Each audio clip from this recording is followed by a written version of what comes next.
Italy में एक नई सरकार बनती है और ये नई सरकार अलाइंड फोर्सेस के साथ लड़ाई बंद करने का डिसीजन लेती है। धीरे धीरे अलाइंड देशों में कॉन्फिडेंस बढ़ रहा था कि वो एक्चुअली में हिटलर को हरा सकते हैं।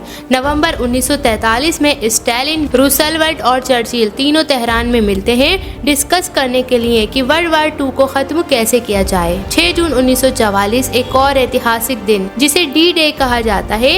इस दिन अलाइंड फोर्सेस एक भयंकर ऑपरेशन शुरू करती है जमीन पर उतरने का। करीब 1.5 लाख से ज्यादा ब्रिटिश, कनाडियन और अमेरिकन सोल्जर फ्रांस में मौजूद नॉर्मैंडी के बेच पर लैंड करते हैं। यहाँ पर ये जर्मन आर्मी के खिलाफ जमीन पर फाइट करेंगे और फ्रांस को रिहा करेंगे। कुछ साल पहले हुए डंकर्क एवोकेशन के बाद ये पहली बार था कि ब्रिटिश आर्मी जमीन पर मौजूद थी जर्मन आर्मी के खिलाफ लड़ने के लिए। Another of the great decisive battles of world history has been joined. This is the day for which free people long have waited.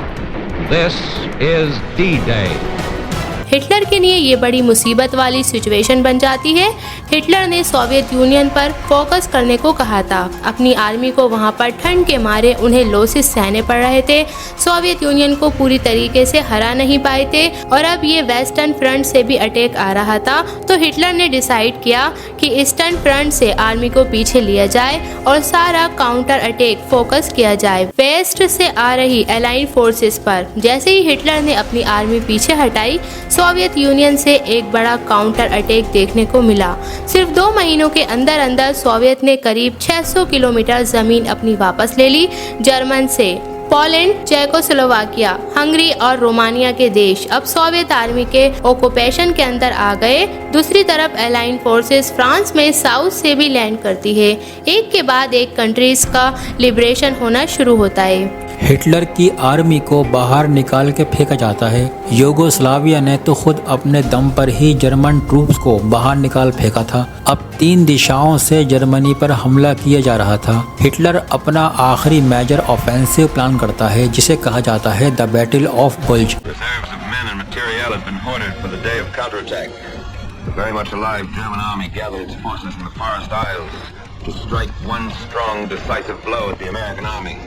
Audience के फॉरेस्ट रीजन में इसका मकसद था कि जर्मन आर्मी जाकर एलाइड फोर्सेस को पीछे निकाले।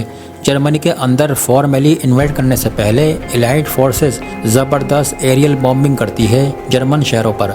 The aerial phase of the West Front offensive mounts to full fury in one single day of colossal attack. This is the greatest Allied air offensive since D-Day. फरवरी 1945 में Crimea में एक Yalta conference करी जाती है।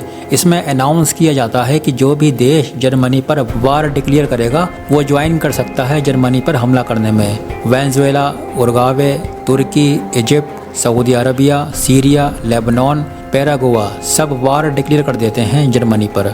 World war 2 के आखिरी 4 महीने सबसे ज़्यादा दर्दनाक होते हैं। ऑलमोस्ट हर दिन 30,000 लोग मारे जा रहे थे। जैसे जैसे एलाइड फोर्सेस आगे बढ़ती है उन्हें पता चलता है हिटलर के कॉन्सेंट्रेशन कैंप्स के बारे में, जहां पर लाखों बेगुनाह जीव को बड़ी बेरहमी से मारा गया। एलाइड फोर्सेस की बॉम्बिंग जारी रहती है जर्मन शहरों पर। बाद में चलकर इस चीज़ को कुछ लोगों के द्वारा क्रिटिसाइज भी किया जाता है कि ये अननेसेसरी था जर्मन शहरों पर बम गिराना, जहां पर बहुत सारे सिविलियन लोग मारे गए। ड्रेसडेन जैसे शहर पूरे तरीके से चकनाचूर हो जाते हैं। कहा जाता है कि ग्राउंड पर जाकर वैसे ही जब हिटलर को ख़त्म किया जा सकता था तो ये करने की क्या ज़रूरत थी। इस पॉइंट ऑफ टाइम तक बड़ा साफ हो चुका था कि हिटलर यहाँ पर हारने वाला है। फाइनली जाकर मई 1945 में बर्लिन शहरों को सराउंड कर लिया जाता है सोवियत आर्मी के द्वारा। इससे ठीक 2 दिन पहले 30 अप्रैल 1945 को हिटलर खुदकुशी कर लेता है। 8 मई 1945 को जर्मनी फॉर्मली सरेंडर करता है। The Union Jack goes up to signalize the taking over by the British troops of their sector of Berlin. The date is July the 6th, 1945. A date the history books will remember. जो German territories थी उन्हें divide कर दिया जाता है। East Germany और waste Germany की formation होती है। एक नए पोलैंड देश की क्रिएशन होती है ईस्ट जर्मनी के एक बड़े हिस्से से, और बहुत से देशों के बॉर्डर दोबारा से ड्रॉ किए जाते हैं। आज के दिन जो यूरोप का नक्शा आप देखते हो ये जैसा दिखता है ये वर्ल्ड वार 2 की वजह से दिखता है। इससे पहले जो नक्शा था वो कुछ और ही होता था। जर्मनी में जब नई सरकार बनती है तो वो फ्रांस के साथ हाथ मिलाती है। सदियों पुरानी दुश्मनी जो इन दोनों देशों के बीच में जो चलती आ रही थी, उसका फाइनली द एंड होता है। शुरुआत में दोनों देशों के बीच में कॉरपोरेशन बढ़ाने के लिए एक यूरोपियन कमेटी बनाई जाती है ताकि कोयल स्टील जैसी चीजों को लेकर ये ट्रेडिंग कर सके। कुछ सालों बाद जाकर आसपास के देश जैसे इटली और ब्रिटेन भी इसका हिस्सा बनते हैं। ट्रेडिंग को अगली स्टेप तक ले जाया जाता है और इवेंचुअली जाकर साल 2000 में यूरोपियन यूनियन की फॉर्मेशन होती है, एक ऐसी ऑर्गेनाइजेशन जिसने आज के दिन सारे बॉर्डर खत्म कर दिए हैं यूरोपियन देशों के बीच में, और थैंक्स टू जिसकी वजह से आज के दिन तक वर्ल्ड वार 2 के बाद कोई इस तरीके से वार नहीं हुई यूरोप में। अक्टूबर 1945 में यूनाइटेड नेशन की भी स्थापना करी जाती है, ये इंश्योर करने के लिए कि दोबारा से दुनिया में कोई वर्ल्ड वार न देखने को मिले। A brave beginning that can build a mighty structure for peace. Out of a world of agony and total war has come a charter that must mark a turning point in human history. A new way lies ahead. इसके बाद चलकर world bank, IMF और NATO का भी framework setup किया जाता है। यही वजह है कि आपने नोटिस किया हो यूनाइटेड नेशन के जो परमानेंट मेंबर्स हैं वो एक्चुअली वही देश हैं जो एलाइड फोर्सेस का हिस्सा थे वर्ल्ड वार 2 में।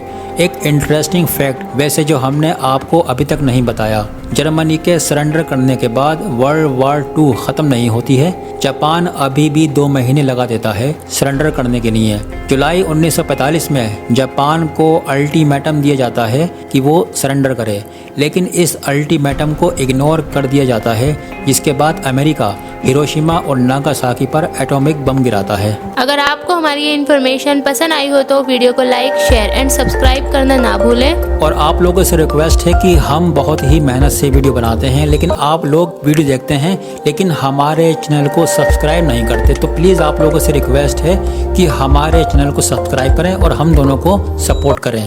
और ऐसे ही ज़बरदस्त इंटरेस्टिंग नॉलेज के लिए बने रहिए हमारे YouTube channel AK knowledge air पर। तब तक के लिए टेक केयर।